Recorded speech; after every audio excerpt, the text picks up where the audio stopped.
Secrétaire exécutif adjoint.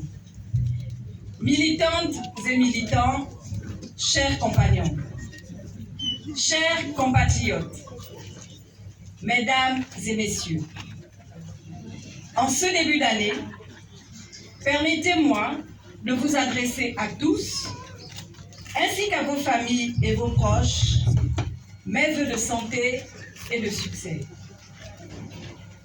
Avant de vous parler de notre parti, je veux vous parler de notre pays, qui est au-dessus de tout et pour lequel nous nous sommes engagés. Depuis le 30 août 2023, le Gabon vit une expérience nouvelle et inédite. Les certitudes de nos adversaires d'hier ont été ébranlées. Nos doutes et craintes ont été apaisés. Sous la conduite de la présidente Paulette Missango, nous avons fait le choix d'accompagner le Comité pour la transition et la restauration des institutions, CTR.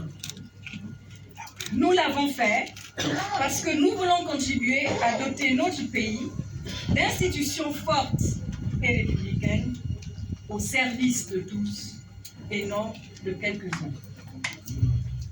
Comme vous, après 5 mois d'observation, j'entends les réserves qui s'expriment ici et là.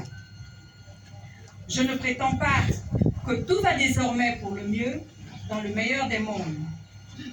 Mais face à la déliquescence de notre État, à la montée du chômage, à la déstructuration de notre économie et à la perte des valeurs morales, nous n'avons d'autre choix que d'essayer de capitaliser l'opportunité offerte par le CTR.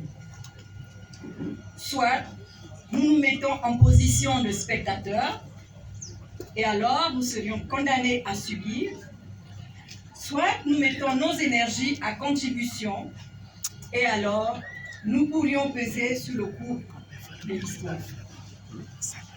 Dans cette exaltante mission, nous avons besoin de tous et de chacun. Nous avons besoin de votre engagement, de votre force créatrice, de votre détermination et de votre courage. Au-delà des nominations, ne perdons jamais de vue l'essentiel. L'urgence de léguer à nos enfants et petits-enfants un pays libre, démocratique, où chacun peut s'épanouir selon son talent. Mes très chers compagnons, depuis novembre 2021 et la fin de notre 2e congrès ordinaire, nous avons engagé le combat pour le rassemblement et la reconstruction de notre parti. Lors de la rentrée politique du 8 janvier 2022, la présidente Paulette Missango avait fixé une feuille de route que nous avons essayé de respecter. Dans la perspective des élections de 2023, elle avait décliné 3 priorités. Mettre le parti en ordre de bataille, obtenir la réforme du système électoral et construire une dynamique d'unité au sein de ce qui était alors l'opposition. Nous avons tout mis en œuvre pour relever ces défis.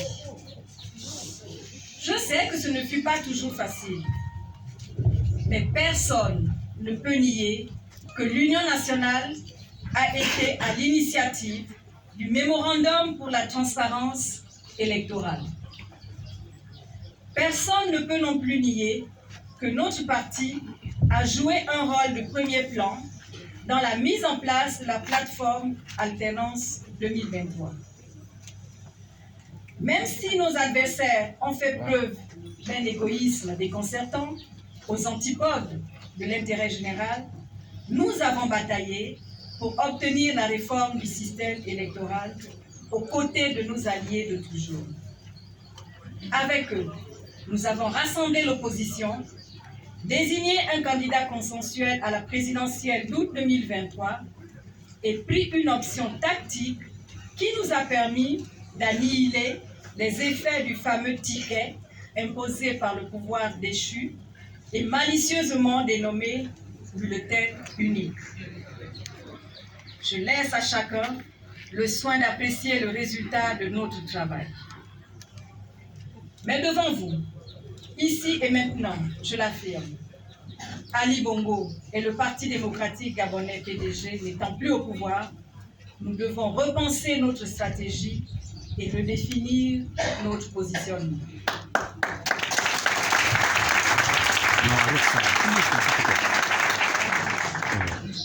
Mes très chers compagnons, nos priorités doivent entrer en raison.